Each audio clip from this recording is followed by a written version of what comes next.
Bon. Monsieur le Président, je vais tâcher d'être assez bref.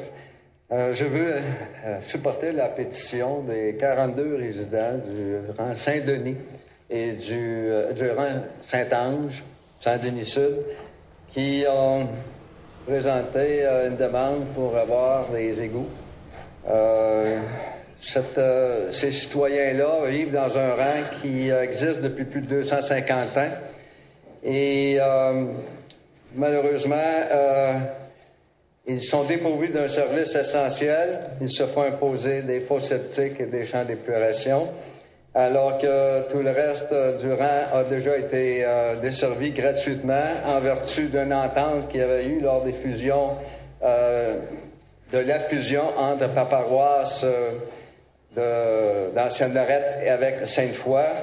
Tout le monde se souvient de la promesse, des promesses qui avaient été faites alors. Et évidemment, avec des fosses septiques, des champs d'épuration, plusieurs perdent leur terrain de cours en arrière parce que le terrain est complètement inutilisable en fonction du champ d'épuration. Parfois, la fosse septique doit être installée en avant de la propriété, ce qui rend la situation hideuse. Il m'apparaît en même temps, tout en leur imposant des inconvénients comme ceux-là, à Sillery, dernièrement, on a appris que 2 groupes de citoyens déversaient leurs eaux usées directement dans le fleuve. Et j'ai posé la question à savoir si on leur imposerait des champs d'épuration, des fosses septiques. Et la réponse qu'on m'a faite, c'est qu'il n'était pas question. Alors, Monsieur le Président, je me dis pourquoi 2 poids, 2 mesures?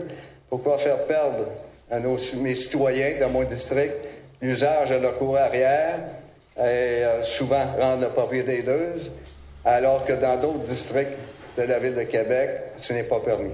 Alors, je supporte la résolution de mes résidents, Monsieur le Président. Merci. Merci, M. Guilbeault, d'avoir respecté votre temps. Mme Marie-France Trudel, sur le même sujet? Oui, sur le même sujet, Monsieur le Président. Donc, moi aussi, dans mon district, j'ai des citoyens qui ne possèdent pas les services municipaux d'aqueduc et d'égouts. Et ces citoyens-là doivent aussi se conformer selon les normes du gouvernement. Et j'ai fait des démarches en 2009 pour un certain groupe de citoyens afin qu'ils puissent recevoir les services d'aqueduc et d'égouts de la Ville.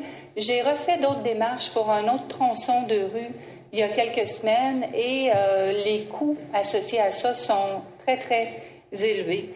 Donc, ce qui est arrivé pour mes 2 démarches que j'ai entreprises, les citoyens ont refusé. Ça coûtait trop cher. Donc, je vais suivre l'allée, si on peut dire, de M. Guilbeault. Et moi aussi, je suis pour ça que la Ville offre les services à nos citoyens. Donc, je pense que la Ville, si elle le fait pour M. Guilbeault, pour les citoyens de M. Guilbeault, elle doit être équitable envers tous, équitable et juste. Donc, je pense que mes citoyens auraient eux aussi le droit d'avoir des services d'aqueduc et d'égouts. Merci. Mme Lepage, sur le même sujet? Je vais juste faire un petit commentaire là-dessus parce que là, on parle d'ententes qui ont été prises par les anciennes fusions de villes.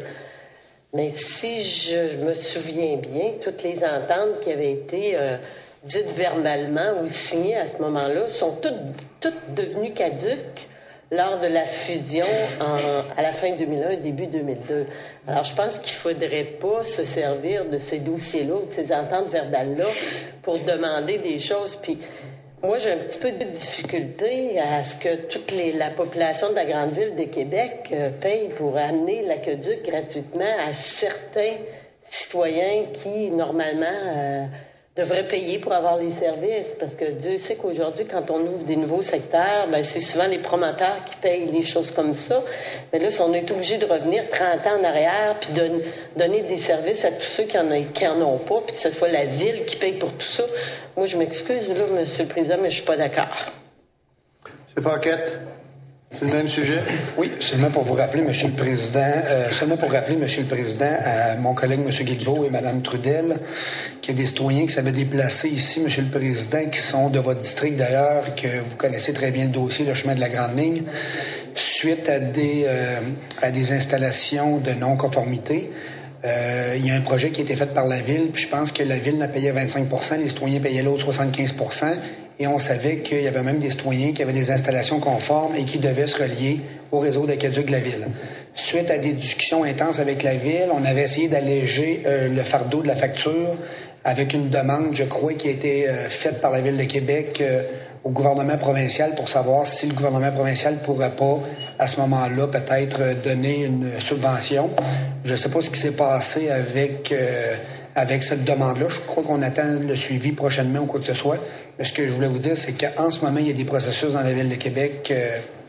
Je m'adresse à mes collègues, M. le Président, pour dire que je crois que la facture est partagée en ce moment 25,75 et que parfois, c'est très dur à supporter pour certains citoyens. On parle de factures variant entre 50 et 60 000 $ seulement pour se connecter sur le réseau d'aqueduc.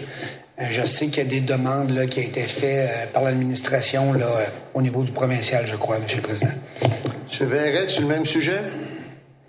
J'avais la question, M. le Président, mais puisque ma collègue, Mme Lepage, a débuté le sujet, j'aimerais peut-être avoir un éclaircissement. J'aurais posé la question à mon collègue, M. Guilbeault, mais si on avait des ententes avant les fusions, des intérinés par le Conseil d'Ancienne-Lorette ou de Saint-Émile, ou tout ça, est-ce qu'avec les fusions, c'est devenu caduc ou les ententes se poursuivent? Quel type de contrat qu'il y a eu au moment des fusions? Je ne sais pas si l'administration, M. le maire ou quelqu'un pourrait me répondre à ce moment-là, au niveau des finances. Parce que s'il y avait une entente, est-ce qu'on respecte...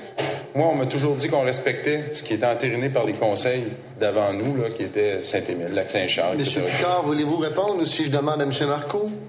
Vous êtes au courant? Monsieur le Président, nous avons reçu aujourd'hui le dépôt de la pétition. On parle des années 1971.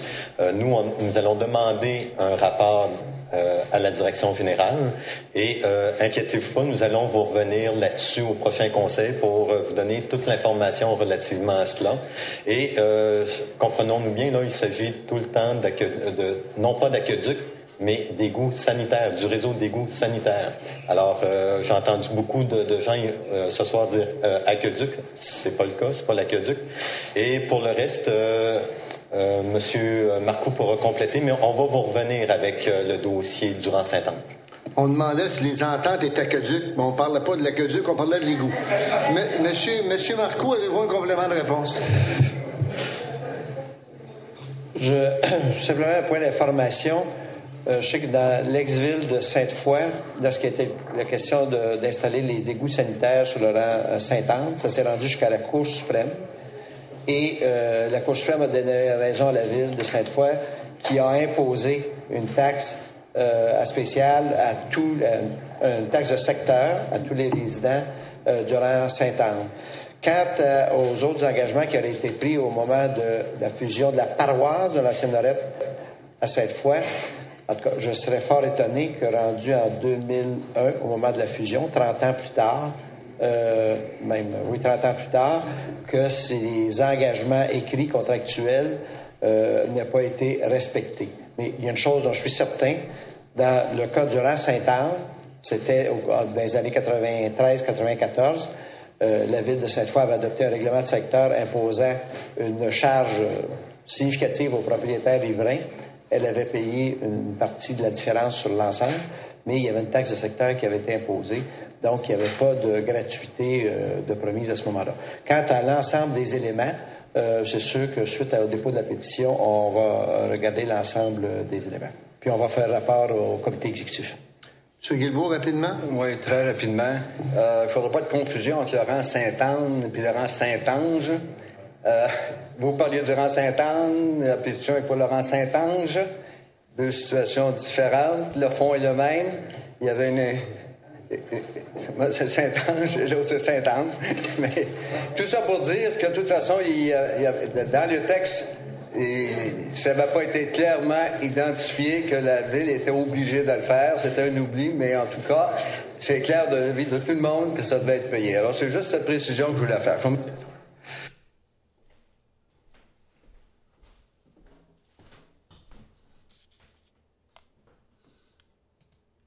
C'est Jean Guilbeault. Monsieur le Président, je vais tâcher d'être assez bref. Je veux